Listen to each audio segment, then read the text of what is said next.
I know you have heard a lot about how somebody will be a professor in Nigeria and come to Canada and he will start doing a cleaner job, or how somebody will be a bank manager in Nigeria and he will come to Canada to come and be doing security. Calm down first. Calm down. So today I want to talk a bit about getting a job in Canada. We've been here for about 3 months and just share with you how it's been for the last 3 months. Let's get to this, guys.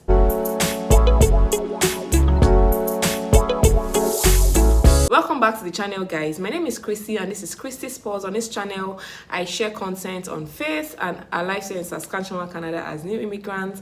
Returning subscribers, thank you for tuning in, and if you are seeing my face for the first time, thank you also for tuning in. You might want to click on the subscribe button because this is definitely a fun place to be. This is a place where you are encouraged to live your best life in God. Does not want to be in a fun place. So click on the subscribe button and let's get this started. Welcome to the family. So today I just want to share with you, in the last 3 months, how it's been getting a job and all that. We've read a lot of stories. In fact, during the course of last week, I read a story on Twitter about somebody that was saying that because you are seeing everybody that is moving to Canada, you feel like you can move. I pity you. You just go there and you just go and be doing one nonsense job and all that. And in that, in the response, the comment on that tweet, I was just laughing because people were just bashing him that you better get out. You better get out of here. You better keep your mouth shut. And really, this is just like a first-hand experience of someone that is just barely 3 months. Yeah, 3 months. Yeah, we are just about 3 months here, and just share with you like first-hand experience, Abby. It's easy to talk, Abby, when you're not experiencing it. But for someone that has experienced, the way in getting a job for the past 3 months, I think it is a good one to share with you.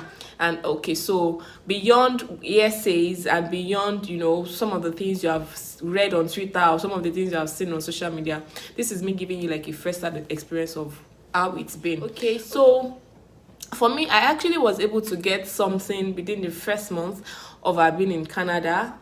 And as we have been made to think of the worst of jobs when it comes to relocating or immigrating to a new place, it was not the worst of jobs. It was a customer service role, and it was not, of course, it was not the worst of my fears. It was not like we've read a lot of things about, except you have Canadian experience, employers will not want to give you a job and all that. But really, if there's nobody that is willing to give you that job without a Canadian experience, then how will you have the Canadian experience? It's like, the way they will tell us to go and be looking for, what's that thing they used to say in job offers in Nigeria that we used to say, you must be 21 and have 5 years working experience. Where will I get the experience from if you don't give me a job? So it's the same thing. If somebody is not willing to give me that opportunity of working with them, how do I gain Canadian experience? And of course, there are people that are able to get jobs without having Canadian experience and decent jobs. And one thing I also want to make plain right now is in this place, you cannot look down on anybody because of whatever the person is doing, because there's dignity of labor here. As long as whatever I'm doing is paying my bills, as long as whatever I'm doing is earning me money, please, if you have anything to say about it, shove it up your throat.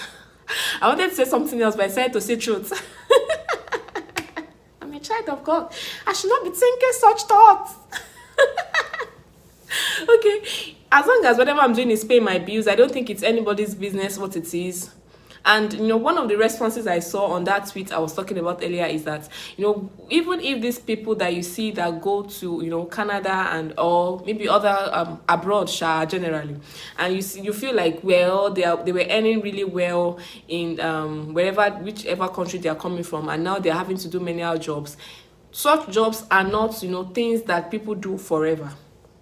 So today I've said so much about jobs and all. I just want to share with you a few tips that helped me. Well, the first thing that helped me was I'll just say is the grace of God. It is not because I was the best employee. It's not because I was the best employee in Nigeria and now I have gotten a job on the platter of gold. The first thing I'll say is it was God's grace. It was God's grace that helped me to get, within 1 month I was able to get something. And of course, no matter how little it is, that role, as long as employers see like a Canadian experience, like you've worked in Canada on your resume, they want to, because I can say that for sure, because the moment I decided to go to LinkedIn and open an account, and I was able to put that that's the fact that I already got a job, and like the role where I was working and all on LinkedIn. I got someone that reached out to me from another company because of my resume they saw on LinkedIn, because they saw that I had Canadian experience. If you have been on this channel, I was working in a bank as an account officer. So getting a customer service role might look like it's not look like getting a customer service role is somewhat below what I was doing when I was, like the title and all is below what I was doing in Nigeria. But that's the second thing I'll be talking about. I've spoken about God's grace, and the next thing I'll be talking about is don't be afraid to start lower from where you were coming from.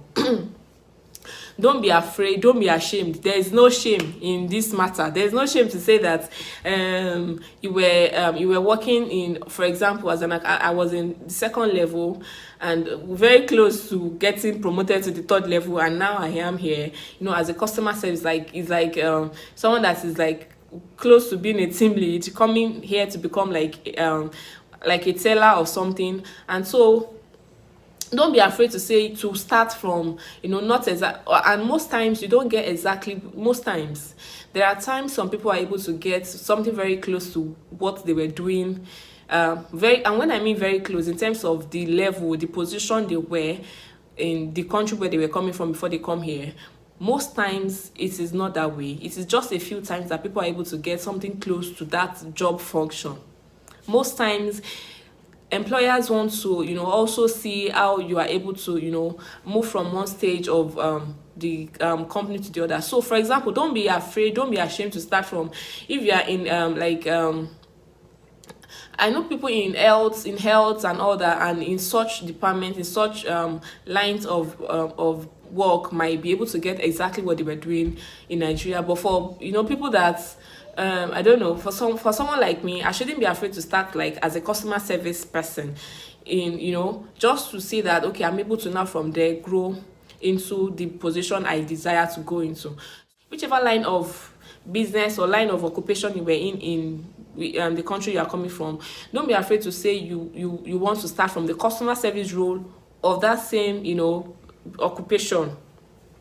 It's possible you've gotten to a very high, but don't be afraid to say, don't be ashamed to say you want to start from somewhere. You're not going to be there forever. And like I said, there's dignity in labor. Nobody is going to say there's one Yoruba adage that will say pupu money does not used to smell pupu. So the money you earn by doing these jobs you will not go to store to say you want to spend those money, and they'll say that the value of the money is less. So it's not a big deal to say you want to start from somewhere lower than where you were. I know I said a bit about resumes and all that. I'll link the video somewhere in this video, and you also should be ready to tweak your resumes, tweak your cover letters to suit the job you're applying for. And I can tell you, I applied for jobs as if, because really applying for jobs is like the way they used to say it. Applying for jobs in Canada is like a job on its own, something you wake up to doing. So in the first few weeks of our coming here, what I do is, once I wake up in the morning, have my prayers. That's about 5. I finish my prayer, say 6:30. The next thing I start doing, in case my family has not woken up to say they want to do morning devotion, the next thing I do is I wake up after my devotion. I wake up to do apply to jobs, apply to and it's like that early in the morning where everything is still fresh. You're able to see well. You're able to see road very well. So I apply to as many jobs as I can, not anyhow. I look at the job description. You get to see the job description. You get to see what you are expected to have, maybe the experience you are expected to have, maybe the licenses, professional certifications you are expected to have. For some of the ones that needed me to have professional certifications, and I don't have them yet. For some of those, I don't bother myself, because they have stated it there that it is important to have it, like it is a criteria for them to choose. So don't let me waste my time and waste the time of the employer. But there are some that they will tell you things like you must be willing to get this professional application. There are some that they tell you things like you must be willing to get this professional qualification within 3 months of being offered the job, within 3 months of starting the job. So for some like that, just look at the job description, look at what you're expected to have, and I can tell you for free that Indeed.ca was very, very helpful in getting this customer service role I was talking about. Indeed.ca was where I got, Indeed.ca will have like, it's like that place is the hub. They will tell you posted 1 hour ago, I will posted it, like as it is us that Indeed.ca gets all this, all these job openings. And so you want to, I tried other job links, job sites, but Indeed.ca was just the best, like for me. And that's because they have up to date, you can track your applications, or maybe because I don't understand the other ones, but Indeed.ca was just perfect for me. So just just look at the description, what you are required to have, and also be mindful of the location of the job. It will not be very economical, or it might be disappointing to see that there is a job that you are okay for, you have applied, and you later discover that it's not in your city. And I don't know, depending on how good the pay is, you might decide to move. But at first, you want to check around you. You want to check locations that are not so far from you, so that you are sure that this job I'm applying for is not like, it's still in my city. It's somewhere I can get to, easily. It's somewhere I can get to by bus. You people already know that me and boss now, we are like... me and boss, we are like 5 and 6 right now. And I'm enjoying my time on the bus. Don't even think about it. I'm enjoying my time on the bus because it affords me time to do some other things that I wouldn't have been able to do if I'm driving. So just check the location, and you might also want to filter your job search, putting the location, so that Indeed will only show you applications that are in your location. So you want to apply to as many jobs as possible. Don't just look at one and say, this is my perfect job, apply for that one and go to sleep. You might not get the job. You want to apply to as many as possible, because don't be disappointed if an employer interviews you. In fact, I've heard of some people that got to the second stage, third stage. And at that third stage of interview, you're like, this is a done deal. I have a friend that he got to the third stage of about 2 interviews, and he still did not get the job. So you want to apply to as many as possible, that even if this one is not doing, this one will do. So it's just like and it's also, the more interviews you do, the more you earn your interview skills. The more interviews you do, the more confidence, because they're like, okay, this is the way it is, these are the kind of questions they ask here. Then the more interviews you do, the more confident you are. Your first interview may not be the best, but the more interviews you do, the better your confidence in going for interviews, and of course acing the job you want to get. Okay, so one other thing that also helped him was something an older friend told us when we just came. He said we should look at this thing on YouTube about behavioral questions, and you might also want to look at that. Most of the interviews, not all the interviews I've gone for, most of the interviews tend to go in the behavioral question pattern. They ask you, or maybe because most of the interviews I went for had to do with customer service, and I don't know, most of the interviews I've gone for had to do with customer service. I had to meet with people and all that. So most of the questions I got asked were behavioral, like what would you do if you meet an irate customer, what would you do, all those kind of questions. So I want to check that out, I want to check that out on YouTube to see behavioral questions. How are they asked? What kind of questions are they?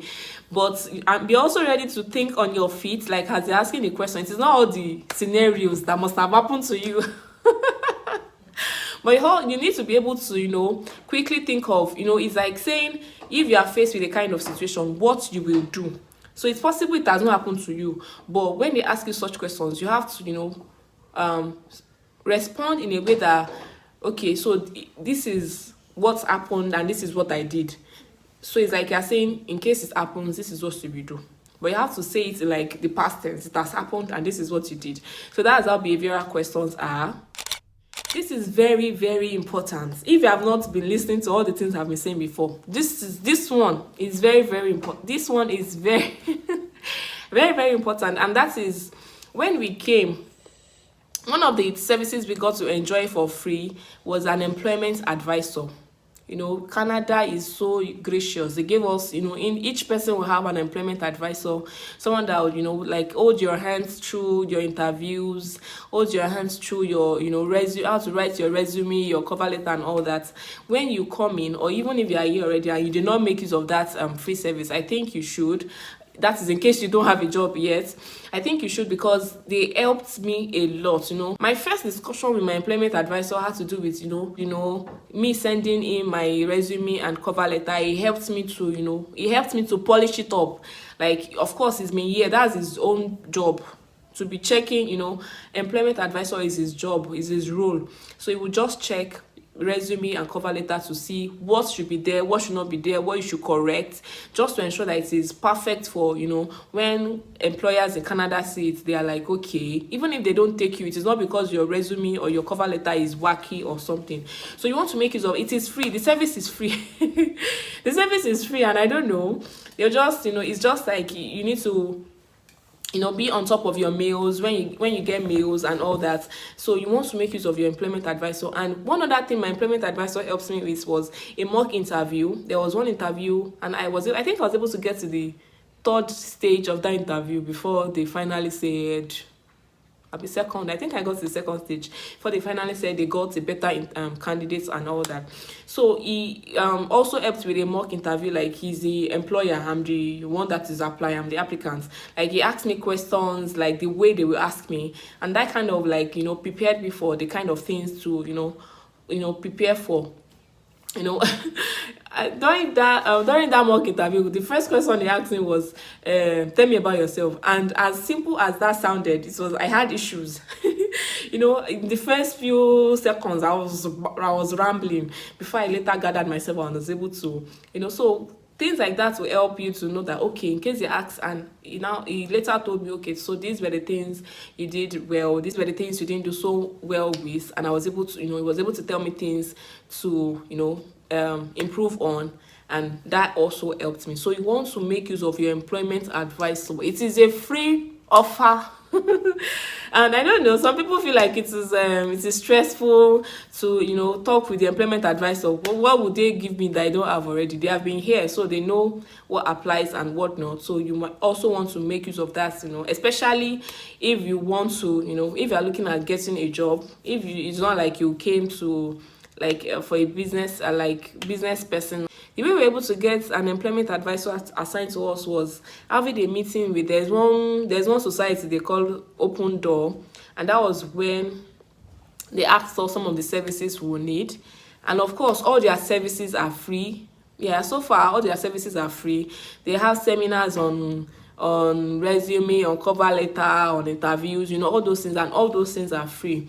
So for all these things, you might feel like it is not necessarily important, but it goes a long way in helping you secure a job. And I know that it is possible that you do all these things and it still does not, you still don't get a job as fast as you think you would. I'm just encouraging you to hold on, keep holding on. It could be a bit difficult in your first few weeks or your first few months. Don't just give up. Don't stop holding on to God. Don't stop trusting. God has brought you here. Like Tolulope Solution said, if God has called you to it, it will take you through it. So God has helped you to be here. It will also help you to of course, God knows that you need a job to survive, and so you should trust him that he's working something out. It might be a bit rough, like at the beginning. It might be a bit rough. You might have to do a work that you don't even like. But like I said earlier, as long as the job is paying your bills and it's not like the end of the road, it's not like this is where you're going to end up. It's not like this is where you cannot get a job somewhere else. Just don't stop trusting God. God is working it out. I can tell you, God is working it out. He is working it out. Keep holding on to him. Keep holding on to him. And in fact, it's possible this keep holding on to him is not just for people that are looking for jobs or trying to get something better. as long as you're in a place where you feel, as long as you're in a place where you feel like things are not working as fast as you want, or things are not, clicking as fast as you want, don't stop trusting God because of that. That might just be a phase for you to, get closer to God and, hold on to Him better. And I'm sure at the end of all this, the testimonies will share like this. At the end of your testimony that you share, we will have no choice but to ask you, to give us a bottle of champagne to to celebrate the testimony. We are celebrating you very soon. We are celebrating your testimonies, sooner than even you think about it. So the process may not be like the same way for everybody, but one thing I'm sure of is that God has everybody in mind. God has everybody in His plans, and He will not allow us to suffer. God will not allow God will not leave us to suffer. He will not leave us. He will not forsake us, and just allow us to just, He will not allow the Ethan to talk against Him in our life. Our matter will not be the reason some people will say, where is the God of this person self? Because God is looking after us. Jesus is taking care of us. Yes. So I know some people have asked me, what's the timeline of getting a job and all that? It is different for everybody. And whatever position we have found ourselves, whatever level we have found ourselves, we should hold on to God and trust Him for better days, for better things. Thank you for watching. In case this blessed you in any way, please click on the like button and leave your thoughts in the comment section. What do you think about this video? Like, if you're in Canada already, what do you think about the labor market? I want to know in the comment section. Please, let's have a conversation. Okay, so thanks for watching, and in case you have not subscribed to the channel, this is a good time to subscribe. This is a good time to subscribe to the channel. It's a good time to hit that subscribe button, boom, and hit the notification bell, boom. Thank you for doing that. Until we see you in the next video, have a beautiful life. Bye.